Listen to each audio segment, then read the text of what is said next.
Welcome back to my channel. Good morning. इकडं बघा सकाळी 6 वाजता आहोंची नाही तर शेतातली कामं सुरू झाली होती आणि वातावरण आज खरंच खूप छान झालं होतं. आज जास्तच पक्ष्यांचा किलकिलाट सुरू होता आणि इकडं बघा वाळू घेऊन बैलगाडी आली होती तर आमच्या कुकूंचा किती कालवा सुरू होता बघा. इकडं लगेच मामांनी ना आहोंना फोन केला आणि लेबरला बोलवून घेतलं आणि सगळ्यांनी ती आपल्याला जी लागायची ना तेवढी वाळू मागवली होती तर ती उतरून घेतली इथं. आणि इकडं तोपर्यंत मग माझी काय किचनमध्ये बाकीची सगळी कामं सुरू होती. भांडी वगैरे मांडून घेतली. आता म्हटलं झाडू मारून घेऊया आवरून.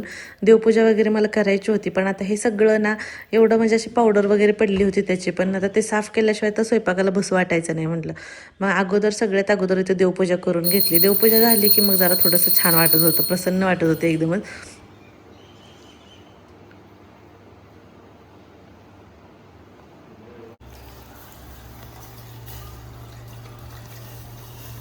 आता इथं मी बनवत होते मामांसाठी चहा. तसा उशीरच झाला चहा ठेवायला, पण म्हटलं आता खाली बसून बनवायचं म्हटल्यानंतर एक एक घेईपर्यंत टाईम लागत होता. तरी मी आरोजवळ काय काय दिलं होतं साहित्य ठेव म्हणून. आणि इथं मग आरोसाठी आणि माझ्यासाठी मी इथं कॉफी बनवायला ठेवली होती, पण त्यात सुद्धा चुकून मी चहा पावडर टाकली 1 चमचा. परत ते गाळून काढलं.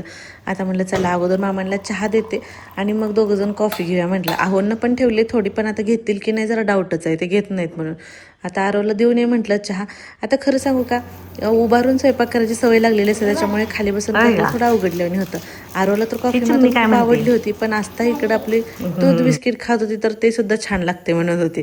तर म्हटलं चला आता त्यांची दोघांची कंपनी मला झाली होती आणि इकडं मग सूपसाठीचं मसूर शिजायला ठेवलं होतं. मग तिकडं सूप झालं, पटकन कॉफी घेतली आणि भाजीच्या तयारीला लागले होते. आज काय मग दोडक्याची भाजीच बनवायची होती. म्हटलं चला भेंडी आणि दोडक्याची भाजी बनवून घ्यायची होती. तर इथं आता दोडक्याच्या भाजीचा मसाला इथं भाजून घेतलाय मी अगोदर.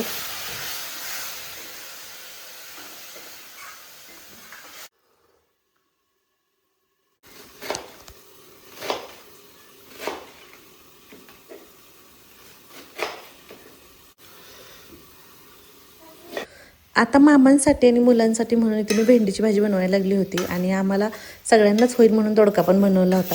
तसा दोडका फारसा कोणाला आवडत नाही घरात, पण आता आहे म्हटल्यानंतर संपवायला तर पाहिजेच ना. मग अगोदर इथं छान असं तेलात वाफलून घेतला. अगोदर थोडा तेलात वाफवला की चव त्याची छान होते भाजीची.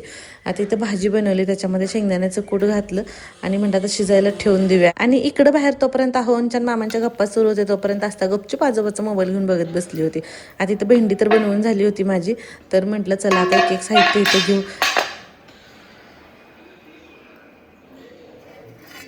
सगळं साहित्य घेतलं आता इथं. आता चला म्हटलं पटकन कणिक म्हणून चपाती बनवून घ्यावी. आस्था आते का जरा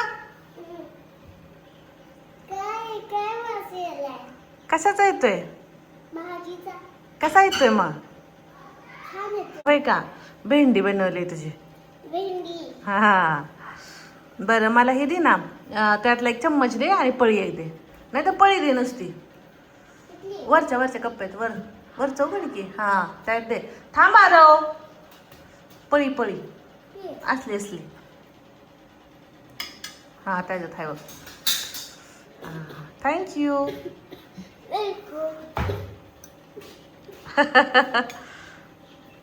अच्छे.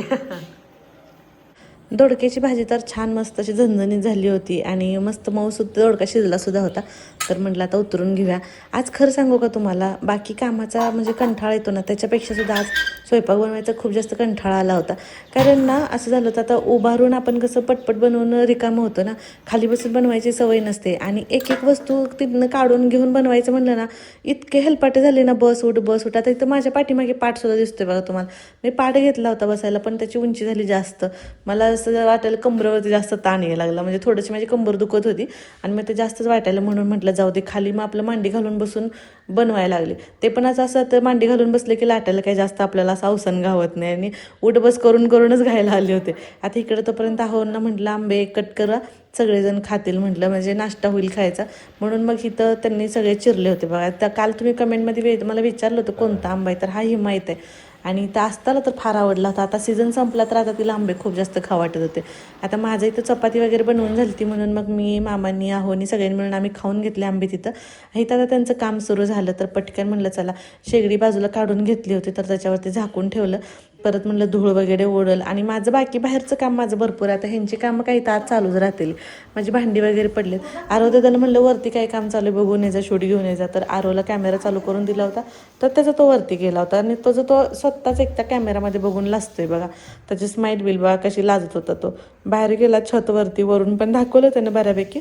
गादी वगैरे इकडं उन्हाला ठेवली होती आणि इकडं मग आतमध्ये लगेच त्यांना बघितलं आत काय चालू आहे. तर इकडं पण काय लांबी वगैरे ती भरून घ्यायची सुरू त्यांची कामं होती. आता काय हे 4-8 दिवस असंच चालणार आहे.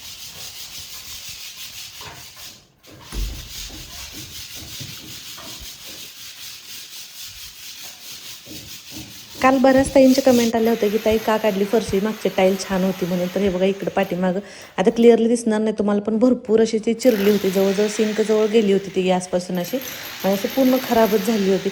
आता कलरचं काम सुरूच आहे, तर हातासरशी हे पण बसून घ्यायचं होईल म्हणून खरं तर इथं म्हणजे ते टाईल काढली आहे बघा. आणि इथं आहो थांबलेत कारण इथं पाईपलाईन आहे आपली ना, फुटल वगैरे म्हणून थांबली होते. आतमध्ये काम सुरू झाले म्हणून बाहेर कपडे आणि भांडी घेऊन आली होती इथं. तर आता असं झालं की पाणीच संपले. असं झालं मला आता काहीच करता येईना. मोटर चालू करायची तर आत किचनमध्ये पाईप फुटले, त्याच्यामुळे बंद केले सगळं. आणि हे बघा आज फरशी अशी दिसायला लागली. अजून यांचं इकडं काम सुरूच आहे. आता त्यांची जेवायला सुट्टी झाली, आता आम्ही पण जेवण करतो, 2 वाजून गेलेत ना. आणि मी बाहेरून आतमध्ये आले आणि बघते तर काय बघा इकडं कपाट आपलं ओळखायला येणं झालं होतं, कारण काल काहीच धूळ वगैरे उडली नव्हती, त्याच्यामुळे आज वाटलंच नाही. आणि आज असं झालं की ओळखायलाच येईन असं झालं होतं किचन आज तरी. इकडं बघा प्लेट ठेवते. हे असं काम वाढलंय आज आमचं, लय वाढलं बाबा. मग काय तर जेवढं लवकर उरकायचं तेवढं काम जास्तही झाले. शेवटी ज्याची भीती होती तेच झालं आणि शेवटी इथला पाईप फुटलाच किचनमधल्या पाण्याचा बघा. त्याच्यामुळे आहो परत पंढरपूरला जाऊन आले आणि तिथं पाईप वगैरे आणून ते जोडाजोडी करत होते. ते जेवायला बसले होते सगळेजण तोपर्यंत.